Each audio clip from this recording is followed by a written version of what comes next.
I need to tell you about something that sounds impossible until you see how it works. A person can be robbed after they've died. Not their estate, not their heirs, them. Their name, their social security number, their credit used to open new accounts, take out loans, and file tax returns, sometimes within days of the funeral. Criminals have a name for it. They call it ghosting. And there's a real case on record where thieves used a man's obituary to redirect his mail and open credit in his name 2 days after he died, while his widow was still planning the service. This is a hard thing to think about while you're grieving, and I'm sorry to be the one raising it. But this chapter is different from most in this book. It isn't really about spotting a scammer in the moment. It's a short, practical checklist. A handful of phone calls and letters that seal your loved one's identity shut, so this can't happen. Do them once and you can set this worry down for good. Let's walk through it together, gently. First, 2 reassurances, right up front, because grief and fear are a bad combination, and you've got enough of the first without me adding the second.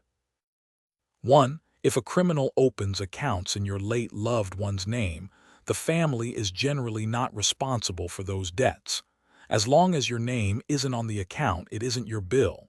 It can still cause a mess that takes time to clean up, which is exactly why we prevent it. But you are not going to be bankrupted by this. Breathe. 2. Everything in this chapter is doable. No special knowledge. No lawyer required. No cost beyond a few certified copies of the death certificate. It's phone calls and letters. If you can make a casserole, you can do this. Now, why are the dead a target? Here's the grim logic of it. When someone dies, their credit file doesn't instantly flip to deceased. The Social Security Administration, the banks, and the credit bureaus can take months, sometimes up to half a year, to fully register a death and share that information among themselves. For that whole stretch, the person's identity looks, on paper, alive. The Social Security number still works. The credit history is still there, often excellent, often untouched for years. To an identity thief, that's not a dead person.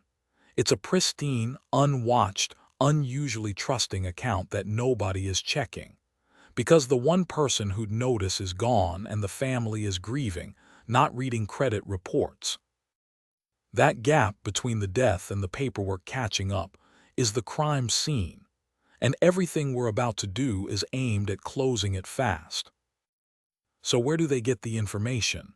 Almost all of it comes from one place you'd never suspect, because it's an act of love, the obituary. Think about what a traditional obituary contains.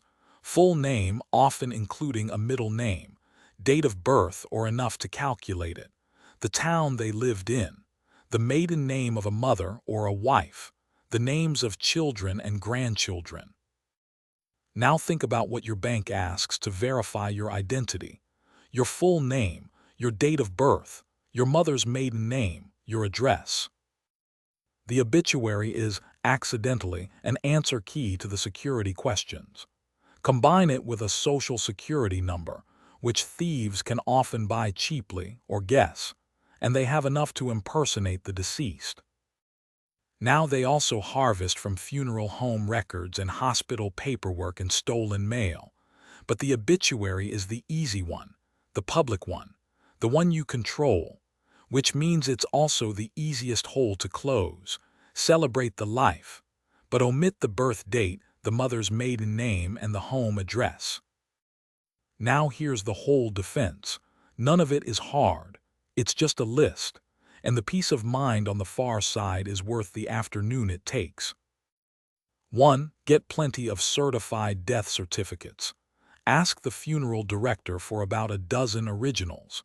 Nearly every institution wants one, and running out midway is a headache. 2. Notify the Social Security Administration. This is the keystone because so much identity flows from the Social Security number. The funeral home often does this, but verify it yourself.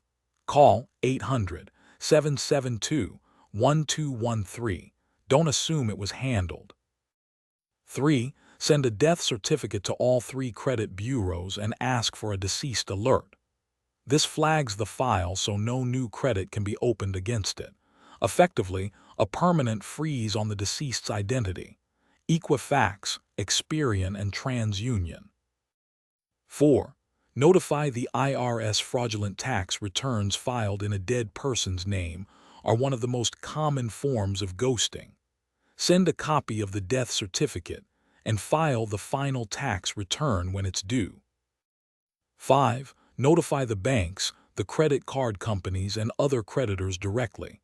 Ask them to flag each account as deceased, do not reopen. And 6. Request the deceased's credit reports and glance at them a month or 2 later. You're looking for accounts or inquiries you don't recognize the fingerprints of fraud.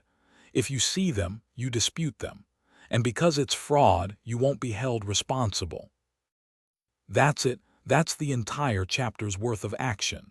6 calls and letters, spread over an afternoon or 2, and the door is shut. Now, if ghosting has already started, the tells show up in the mail and the phone, often months later. Bills or debt collection calls for the deceased, about accounts you don't recognize. New credit cards or loan offers arriving in their name after the death. A letter from the IRS about a tax return already filed. Mail suddenly stopping, a sign someone redirected it. Unfamiliar accounts on the credit report. Any of these and you move to the checklist plus file a report at identitytheft.gov. It's frustrating, but it's fixable, and none of it is your family's debt to pay. Here's how I'd think about all this. I'd treat it as part of the practical work of a death, the same as returning library books and canceling the newspaper, a loving, ordinary task, not a frightening one. Because in the raw days after a loss, you're asked to do 100 small administrative things, and they feel like cruelty piled on grief. But some of them are quietly protective. This is one. Making these calls isn't extra suffering. It's the last practical kindness you can do for someone, making sure no stranger gets to wear their name after they're gone. There's a small dignity in that. I'd hold on to it. And I would not do it alone. This is the definition of a job to split with family. One person takes Social Security and the IRS, another writes the 3 bureaus. A third orders the certificates. It turns an overwhelming list into an hour each, and it gives grieving people something useful to do side by side, which is often exactly what they need. One last thing. This is a wonderful thing to sort out as a family before anyone needs it. Here's a conversation worth having at a calm moment, not a graveside one. If something happens to me, here's where my important papers are, and here's the short list of who to call, so no one can steal my name afterward. It sounds morbid. It's actually one of the most loving, practical gifts you can leave. You're handing your family a finished checklist instead of a frightening mystery. At the exact moment they'll be least able to figure it out from scratch. And if you're reading this because it's already happening, because bills are arriving for someone who's gone, please know 2 things. It is not your debt, and it is not your failure. You were grieving. You were not supposed to be standing guard over a credit report. Someone chose to steal from the dead, which is about as low as it goes, and the fault is entirely theirs. Call your family, split the list, and work it 1 call at a time. It's a mess, but it's a fixable mess, and you don't have to fix it alone.